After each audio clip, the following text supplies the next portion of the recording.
Señal directa. ¿Qué implicaciones tiene la renuncia de 8 de los 11 ministros de la Suprema Corte de Justicia de la Nación? Al respecto platicamos vía Zoom con el doctor Javier Hurtado justo en estos momentos. El doctor Javier Hurtado, politólogo, gusto saludarle.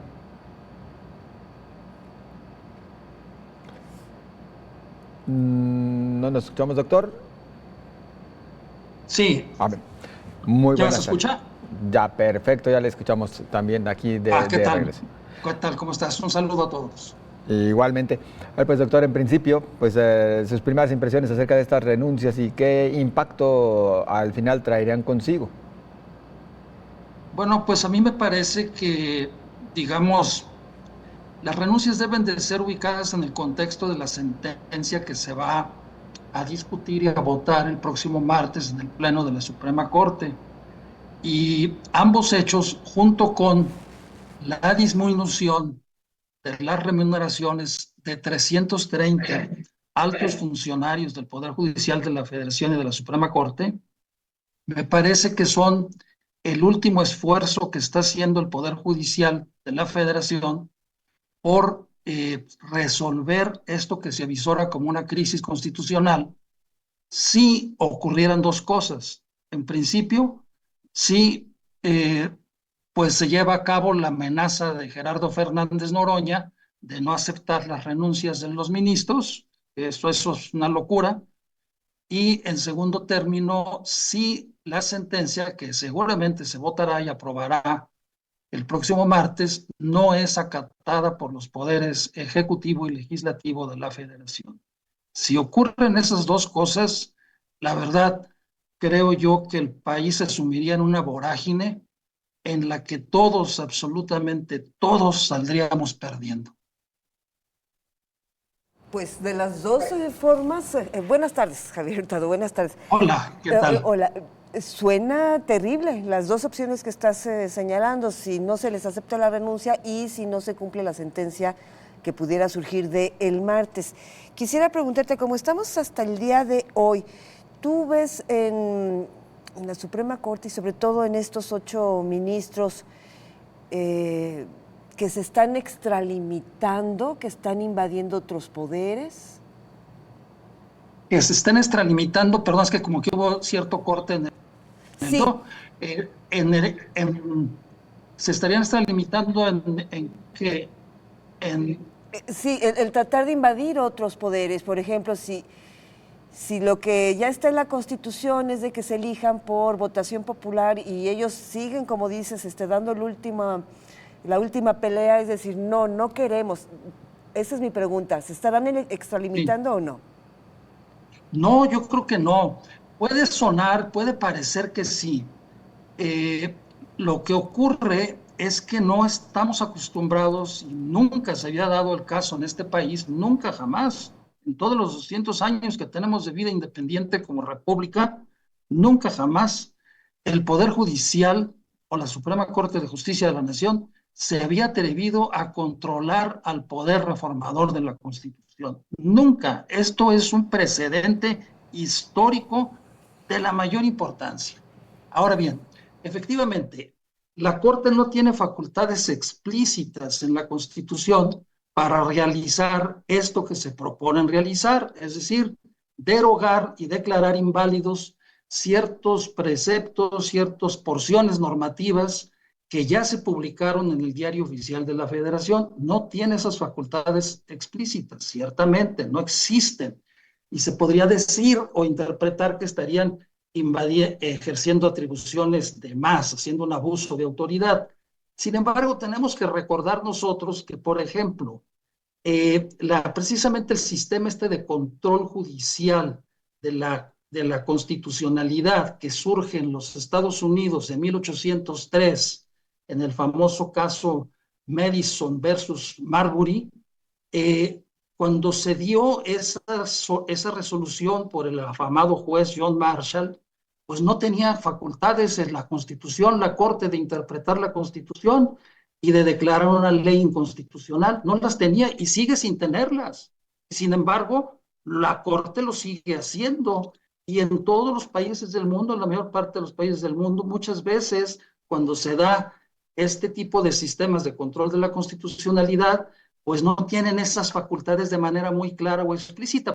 El caso más reciente que te mencionaría, lo ocurrido en Colombia en febrero de 2010, la Corte Constitucional de Colombia declaró inválida un proyecto de reforma constitucional para prolongar la reelección del entonces del expresidente Álvaro Uribe, y no tenía ese tipo de facultades expresas en la Constitución. Entonces, siempre las cortes constitucionales, los tribunales constitucionales o las Supremas Cortes, en este caso de México, pues muchas veces no tienen esas facultades expresas en la Constitución y sin embargo se ejercen. ¿Por qué? Por la evolución del constitucionalismo democrático, en donde tienen que ejercer esas facultades de control constitucional, vigilando y privilegiando el Estado constitucional y democrático de derechos, sus vertientes de protección de los derechos humanos y en su vertiente de separación de poderes y de equilibrio entre los poderes. Entonces, a mí me parece que lo que haga la Corte el próximo martes va a sorprender a muchos y van a decir que están usurpando funciones, pero sin embargo, a mí me parece que es lo que se debe de hacer, es lo procedente, y si ustedes me lo permiten, diría yo, para hacer el símil cuando se va a un concierto, a una obra de ópera, al teatro, tercera llamada, pues esta es la tercera llamada y ya no va a haber otra. Y si no se respeta esta tercera llamada y sigue el griterío antes de que inicie la obra, pues entonces yo creo que se tiene que cancelar la obra. Y cancelar la obra significa cancelar el Estado de Derecho en México, y que México se suma en un descrédito y en una vorágine de consecuencias incalculables en todas las materias y en todos los órdenes, incluido el económico, por supuesto.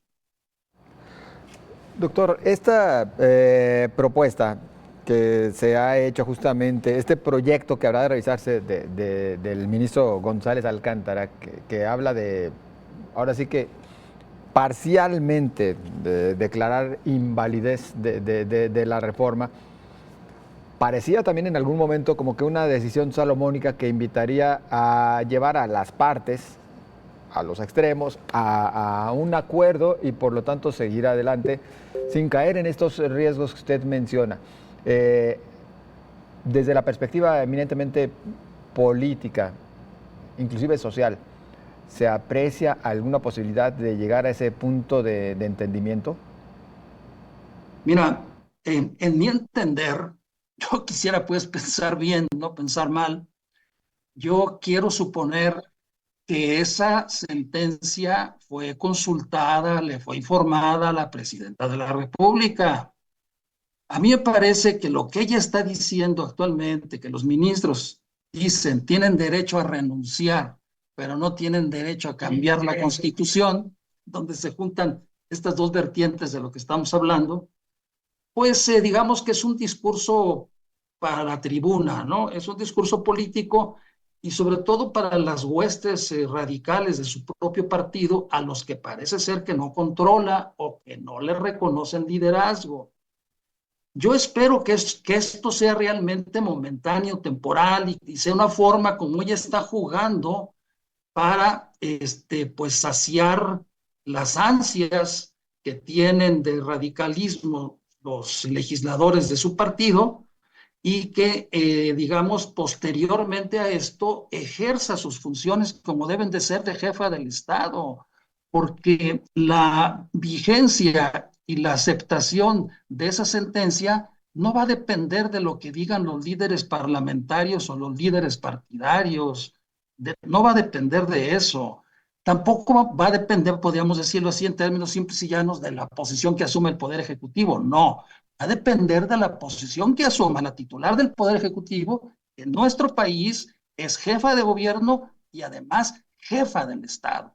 Y en cualquier país del mundo, quien pone orden en todo este tipo de diferendos y reconoce finalmente cuando hay partes en disputa entre los actores políticos o los poderes constituidos, Es el jefe del Estado, para eso es jefe del Estado. Entonces yo haría un llamado a la presidenta a que ejerza sus funciones de jefa del Estado, se ponga por encima de las disputas entre los partidos, que abandone porque bueno, ya hasta renunció a su partido, pues qué bueno que lo haga efectivo y que esa renuncia implique separarse de las posturas radicales de los líderes parlamentarios de su partido y ejerza sus funciones de jefa del Estado y que diga, por bien de México, de la nación y para que haya una convivencia civilizada entre los poderes y exista un verdadero Estado de Derecho, esa solución, esa sentencia de la Corte se acata y se respeta.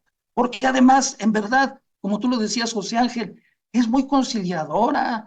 Están entregando sus renuncias, ya las entregaron, se van, no han dicho nada. Ya se bajaron los sueldos, 330 tantos funcionarios del Poder Judicial por abajo del presidente de la República. Y lo único que piden, y tienen la razón, es que los jueces y los magistrados pues no sean despedidos, porque eso sería anticonstitucional, sobre todo personas que tienen más de 20 años trabajando, y también que los que están en funciones pues no se les reduzca su sueldo, porque también es anticonstitucional. Pues a mí me parece que la solución, la propuesta que hace el ministro Alcántara Carrancá, está bien razonada, me parece a mí que es un hombre inteligente y creo que es la postura más conciliadora que puede haber para resolver este conflicto de una vez por todas. Y ojalá, aquí quien tiene la palabra es la presidenta de la República. Ojo, no como líder del partido, porque no lo es, no lo es, y que no se someta a quienes mandan dentro de su partido, sino que ejerza sus funciones como jefa del Estado. Oye, Javier, yo ya me perdí porque, con lo que estás señalando. No es el constituyente que le llamen el que hace reformas a la Constitución, o sea, pasa por las dos cámaras y luego tiene que ser aprobados por la mayoría de los congresos del Estado. Entonces, yo en eso Sí, estaba. qué bueno que mencionas eso, Josefina. Lamentablemente existe un enorme desconocimiento acerca de esto y eso también lo muestra la propia presidenta de la República. Bueno, y se justifica por el hecho pues que ella no es abogada ni tiene nada que ver con las ciencias sociales, ella es el área de las ciencias físico-matemáticas. Pero creo que hay una confusión enorme. Ella dice, por un lado, que el Congreso de la Unión es constituyente permanente, y luego en otros ratos dice que el pueblo, la elección del 2 de junio fue un constituyente el que dio esa orden de que se hiciera esa reforma. Ambos presupuestos son falsos. Y no solamente eso, en primer lugar, no existe el constituyente permanente. El constituyente permanente es un mito que creó Felipe Tena Ramírez en 1942, en un libro que nos formamos todos los que estudiamos Derecho, que se llama Derecho Constitucional Mexicano. Entonces, ese mito trajo como consecuencia que durante toda una época, hasta, pues todavía hasta hoy, hasta el lunes quizá, sí, se piense que ese órgano, que es un órgano de poderes constituidos y por lo tanto sujetos al imperio de la Constitución y al control constitucional, pues era incontrolable y ese órgano lamentablemente hizo y deshizo lo que quiso con la Constitución durante todos estos años. 770 modificaciones a diversos artículos de la Constitución. Oye, por favor, tenemos la Constitución más reformada del mundo gracias a eso, a la falta de control sobre el poder revisor de la Constitución. Entonces, no hay tal constituyente permanente ni que ese poder sea incontrolable. A mí me parece que por un lado se debe de poner en la Constitución las facultades ya explícitas de la Suprema Corte de que es un tribunal constitucional y que tiene facultades para controlar las reformas constitucionales, y por otro lado debe ponerse límites al poder reformador de la Constitución, que no es constituyente, ojo, no es constituyente. Y lo explico. Hay diferentes tipos de constituyentes. El constituyente originario es el de 1824, que creó esta nación, ¿sí? Con la Constitución de 1824. El pasado día 4 del presente mes se cumplieron 200 años de su expedición. Luego de ahí viene un constituyente de constituyentes derivados, que viene siendo pues el constituyente del 57 y el constituyente de 1917, que se convocaron y se eligieron personas para cumplir esas funciones.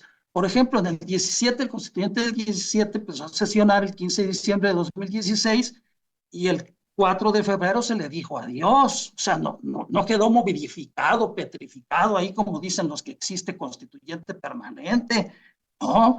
Y lo que existe después de eso es poderes reformadores de la Constitución, o algunos les llaman constituyentes instituidos, que hasta me parece excesivo. Lo que hay son poderes reformadores de la Constitución.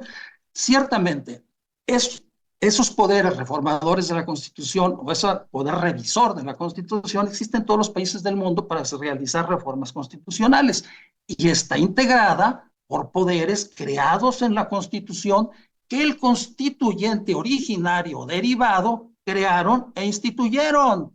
Entonces, esos poderes que están en la Constitución, pues están sujetos a la Constitución y al control de la constitucionalidad. Lo único que no está sujeto a control de ningún poder ni de ninguna norma es el constituyente originario, ¿sí? Y si nosotros quisiéramos forzarlo demasiado, diríamos, el que no estuvo sujeto a limitación alguna fue el constituyente del 17, pero fuera de ahí no ha existido ningún otro constituyente. Es falso, totalmente falso que exista un constituyente y máximo que sea permanente. Lo que hay es un órgano integrado por 2 cámaras federales y 32 legislaturas locales que existen en la Constitución y deben estar sujetos al control de la constitucionalidad. Lamentablemente el tiempo se nos ha venido completamente encima, quedan muchísimas inquietudes, por supuesto. Nada más así como que muy breve le pediría nos comente. A ver, ya presentaron esta renuncia que surte efecto en agosto de 2025, 8 de los ministros, 8 de los 11, pero ahora la tentación que traen desde las cámaras, particularmente el Senado, es la de negarles tal permiso, so pretexto pues de que se van con su haber de retiro, esto aunque está en el 7º transitorio de la reforma que ellos aprobaron. Ese punto concreto, ¿cómo se puede también conciliar?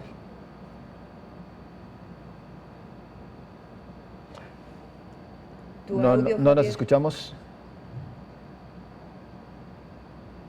¿Su micro, doctor?